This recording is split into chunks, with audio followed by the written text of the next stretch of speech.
I've been listening to your podcast for some time now, and I think I have listened to every story on your channel. The trouble is, almost every story people send in is about being treated badly or let down by a Thai woman in some way or other. I want to share my own story, how I started out new in Thailand, met a girl in Phuket, and took the leap to marry her. I'm Swedish, and for as long as I can think back, I've had this itch to travel. It's just one of those things that's in me. Sweden bores the hell out of me, so I love traveling to new places that have a total different lifestyle and mindset. For some reason, no matter how much everyone raved about Thailand, I kept putting it off, like I had this weird block about going there. I don't know why, but I kept telling myself that if I travelled there solo, people would assume I was just like all those other guys, only interested in a certain type of scene. I hated the thought of being lumped in with those visitors, the kind everyone talks about. It just didn't sit right with me, so I kept avoiding it over and over. By the time I hit 40, nothing had changed. I was still flying solo, I had no wife, no relationship, and it was just me and my passport. I'd travelled so much that I was actually stuck. Nowhere left on my list felt exciting or new anymore. I'd been all over, but Thailand was still this giant question mark for me, and I finally asked myself, why am I still avoiding it? Maybe I was overthinking things. I probably made it a bigger deal in my head than it actually was. So, finally, I stopped hesitating and I just went for it.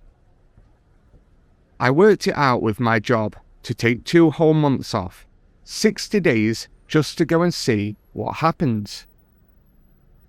2 months, it felt like forever, but I thought, if I'm really doing this, why half-step it? Dive in deep or don't bother at all. I went down the deep rabbit hole, scouring the internet for anything Thailand related, blogs, forums, travel hacks, and just absorbing it all in, trying to be as ready as possible. I read up on the customs, dishes, basic Thai phrases, and places to visit, but Phuket kept pulling me in more than anywhere else.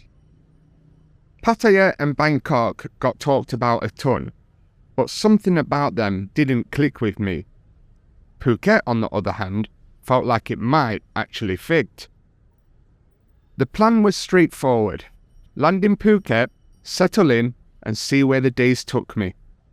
If luck was on my side, maybe I'd even cross paths with someone who'd want to wander the country together. When the flight took off, my stomach was doing flips. Half of it was thrill, and half of it was like, what the hell am I doing? But there was no turning back now. I had no clue what lay ahead. I only knew I was about to find out soon, whether it be for better or for worse. Touching down, after what felt like forever in the air, I was totally wiped out. The taxi rattled its way to my hotel, and next thing I knew, I was stepping out onto Patong's streets. Sand, heat, and chaos all hitting me at once. The second I got there, it was a little overwhelming. Bars, tourists, and girls were everywhere.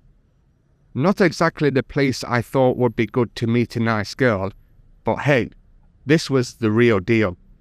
If love was hiding somewhere in this madness, I'd have to deal with it. Now, before you assume my story spirals into some hopeless foreigner bumbles his way through Patong, that's not exactly how I work. Decades of hopping continents teach you how to read a room, spot the traps, and dodge the scams. I believed I was ready for anything. Even with all my homework though, Patong hit different. It was louder, messier. It was more in your face than any video or website had warned me about. I had the big picture stuff down, but the nitty-gritty, like what a tuk-tuk should cost, which alleys led where, all of that was trial and error for me. So, day one, I just wandered.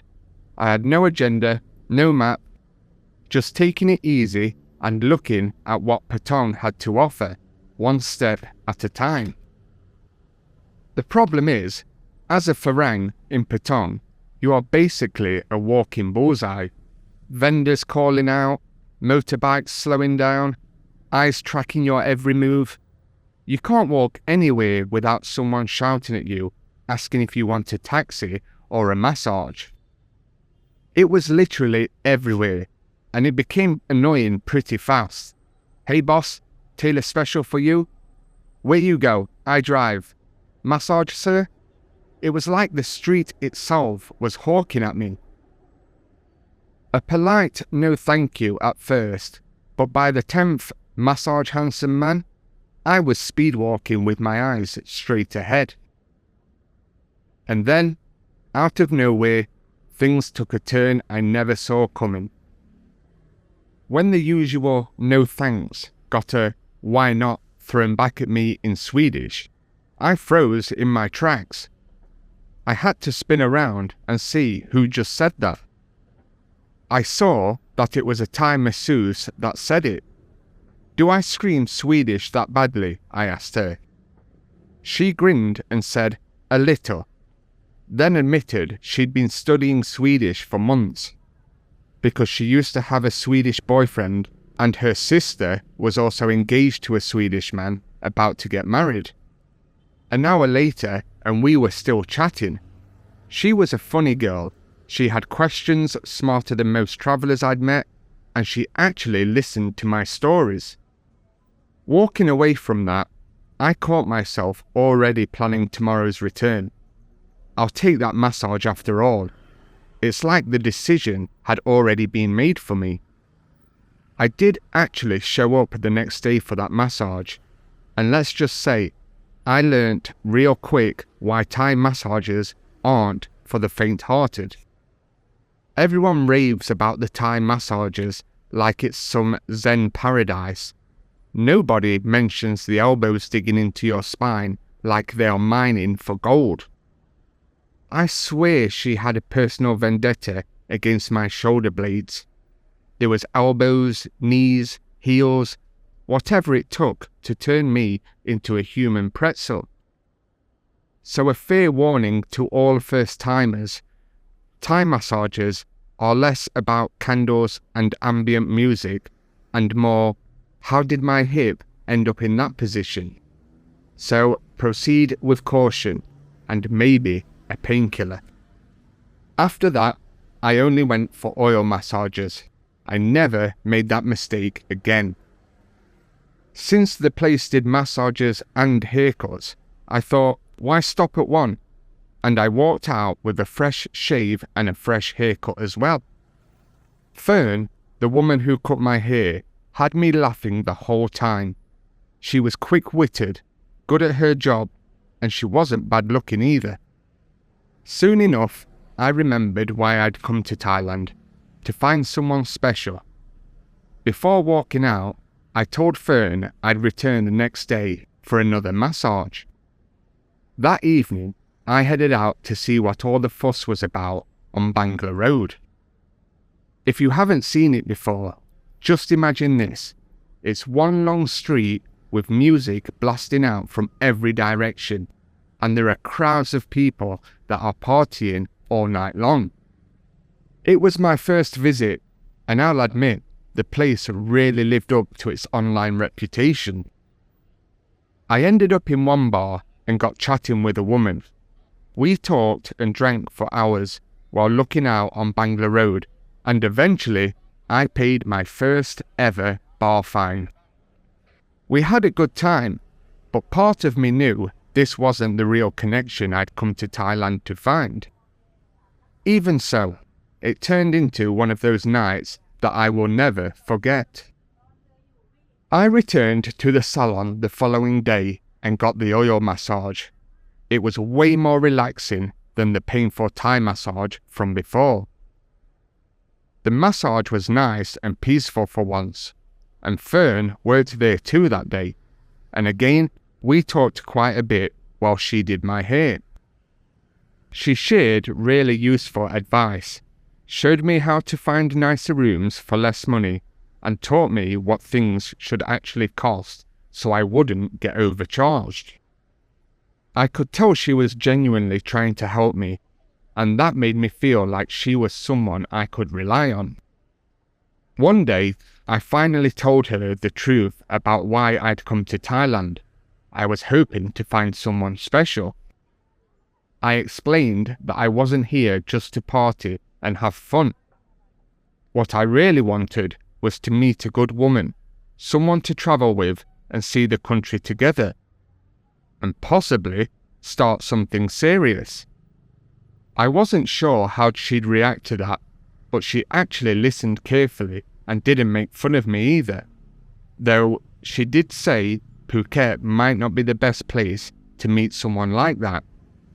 She didn't laugh or anything like that, like I worried she might.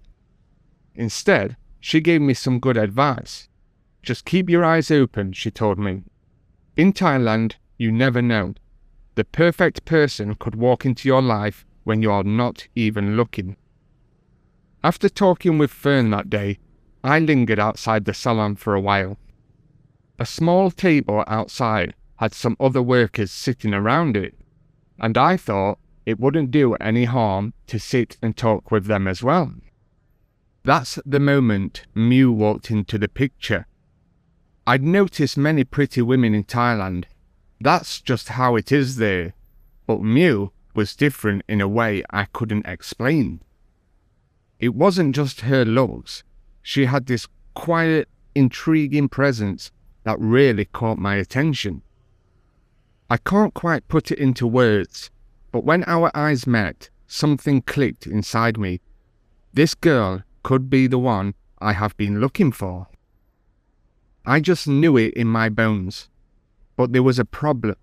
I'd already been getting close to Fern, and that was going pretty good as well.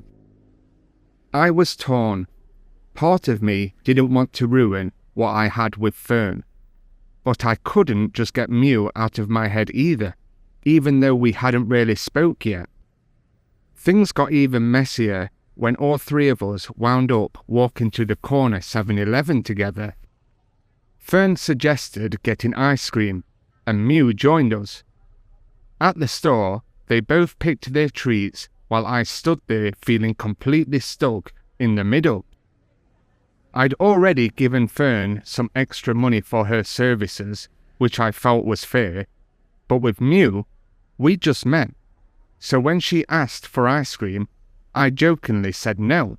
I would have actually paid. But that joke definitely backfired. Mew got mad at me and made a big scene, shouting, "I'm angry at you," over and over again. I hated making a first bad impression with someone who'd caught my eye so strongly. Eventually, I gave in and bought her the ice cream. She tossed it into the trash without taking a single bite just to spite me. What a complete disaster. I was sure this had to be the most awkward first meeting I'd ever had with a woman ever.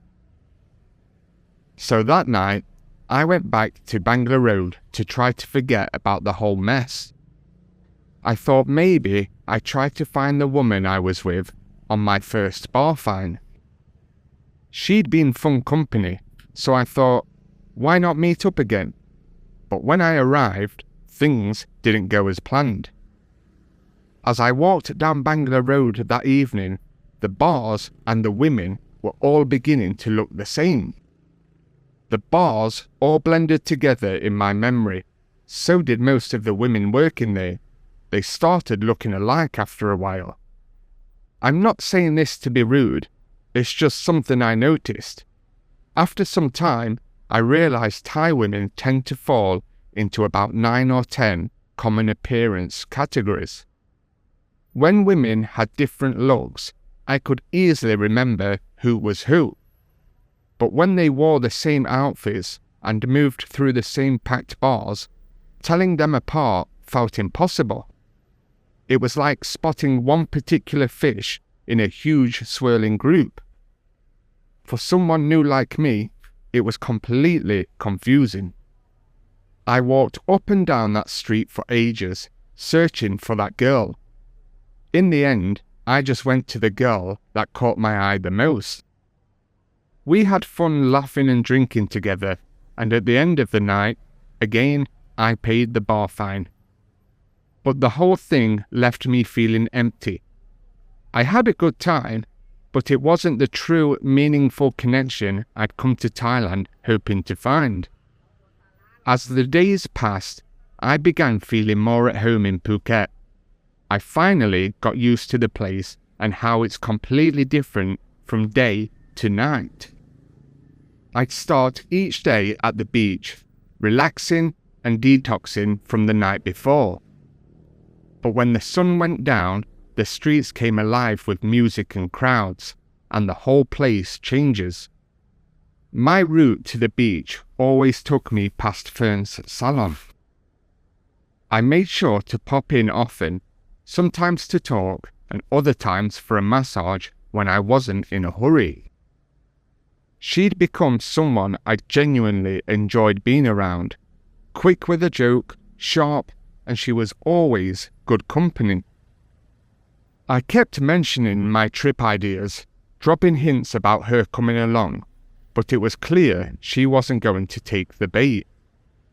It seemed she wanted a man with roots, someone with a steady job and a home, not some drifter like me passing through town. "You should ask Mew to go with you," she said suddenly one day, like it was the most obvious idea in the world. When she said that, I forced a laugh and joked.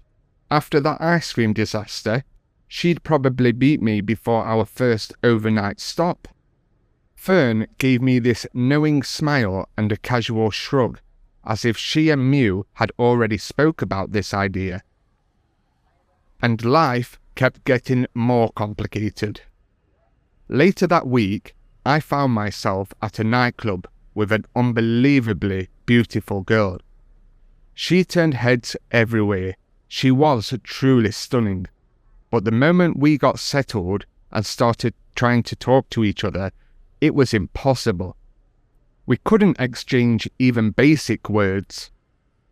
She just sat quietly with a pleasant smile, looking perfect but completely out of reach.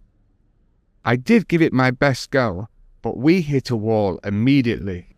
For me, real connection comes through conversation, joking around, swapping stories, and with her, that door was completely closed. As if the night wasn't complicated enough, Mew showed up. We exchanged a few words when we crossed paths, making everything feel even more uncomfortable. Mew kept it short, but the look in her eyes made it clear. She wasn't pleased about finding me with another woman. It was a bit weird because me and Mew hadn't even spent any time together, but I could see it in her face that she was disappointed. And truthfully, I didn't feel good about it either. The whole night put me in a strange headspace. When it was time for me to leave, I actually left alone, and the beautiful woman I was with stayed behind at the bar. She was pleasant enough, but we had zero chemistry. Running into Mew just made everything feel wrong, and that night marked my first and only time that I paid a bar fine and did not take the girl with me. The following afternoon, I returned to the salon to try to fix things. Mew and I actually talked properly for the first time. Her English shocked me. It was much smoother and more natural than I'd guessed from our earlier awkward encounters. Our conversation slowly revealed why she'd caught my eye so strongly from the beginning. There was something special about her that set her apart from all the other women in Patong. She told me that she wasn't even Thai, but actually came from Laos. She carried herself differently. I know you have heard all of that before, and most of you have probably thought that about your girl, but to me, she really did stand out from the rest. Naturally, our story didn't suddenly become smooth sailing.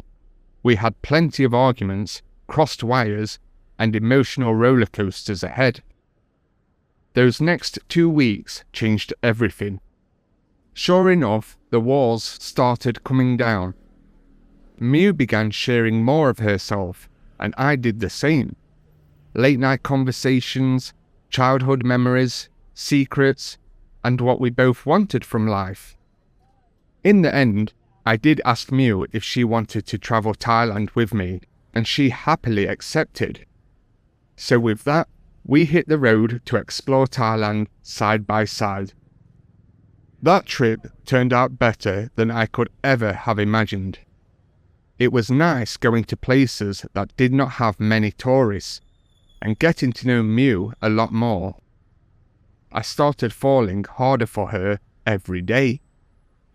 The road had its bumps, but every moment felt genuine, and after years of searching, I finally felt that deep sense of being in the right place with the right person. Miu became much more than just my girlfriend. She was showing me around a foreign land that I did not know, helping me out when the language barrier was too hard, and she was my key to understanding Thai culture. I would have been completely lost without her by my side. Our connection grew so strong that I began imagining her in Sweden, showing her my hometown, introducing her to everyone important in my life, and letting her experience my side of the world for a change. When I mentioned applying for a visa, she immediately cautioned me about Phuket's Swedish embassy. They are not easy, she said. Apparently, they have a very strict reputation. The word around town was clear. If you wanted any chance of approval, you skipped the Phuket embassy and went straight to Bangkok's embassy. Miu told me how Fern had failed multiple tourist visa attempts and only succeeded when she applied as a fiancée. Whether that is true or not, it still gave me the impression that this wouldn't be easy. The stories did worry me, but I wasn't about to back down that easily. With us being close to the border anyway, we figured why not try our luck at the Swedish embassy in Laos? On paper, the requirements looked simple. Passport, photos, a bank statement. That was easy enough, so I began collecting what we needed. And just when we thought we had it figured out, the embassy hit us with a curveball. The invitation letter had to be issued from within Sweden. So now, my simple plan turned into quite the headache. Fly home alone, get what I need, then return to Laos to complete the application. Not exactly the smooth process I'd imagined. If you are Swedish and planning to bring over a partner from a poorer country where you are their financial sponsor, buckle up. You are in for months of paperwork headaches, strict requirements, and hurdles that will really test your patience. Don't fool yourself. This isn't some quick online form and a plane ticket situation. You are looking at layers of regulations, expensive fees, and enough obstacles to make your head spin. When you are caught up in love, it's tempting to believe things will magically fall into place. But that is not how the system works. The Laos embassy staff was actually surprisingly helpful compared to the horror stories we'd heard, but their message remained firm. That all-important invitation letter required me to physically return to Sweden first. The process did test my patience. but quitting was not an option.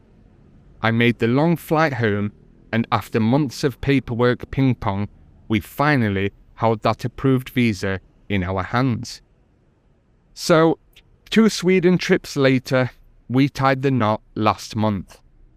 The road here was anything but smooth, but looking at my wedding ring now, I'd do it all again without hesitation. Mew's everything to me. Yes, I get it. We met in what some would call a questionable area. But her past is her business. The world's full of grey areas, and every person carries chapters you haven't read. All that counts to me is the person standing beside me today. And that woman makes me happier than I ever thought possible. There's something special about Mew that makes her different. Maybe it's her Lao background, but she values things in a way I haven't always seen here. Where some might toss aside gifts once the moment passes, she treasures them. She keeps every little thing I've ever given her. It shows her true character, and that matters more to me than anything else. Watching her thrive here like this has been incredible. She's already dreaming about more children, but I'm holding firm at 2. But let's be real, that smile of hers could probably convince me of anything. It usually does. So, there you have it. My proof that sometimes, if you are willing to sift through the chaos with care, you might just uncover something priceless. It's never simple. It takes good fortune, endless patience, and keeping your wits about you. And when you do find that treasure, you better hold on with both hands, because the real thing doesn't stay put easily, but it does exist. And if the stars align like they did for me with Mew, well, that's when life truly begins.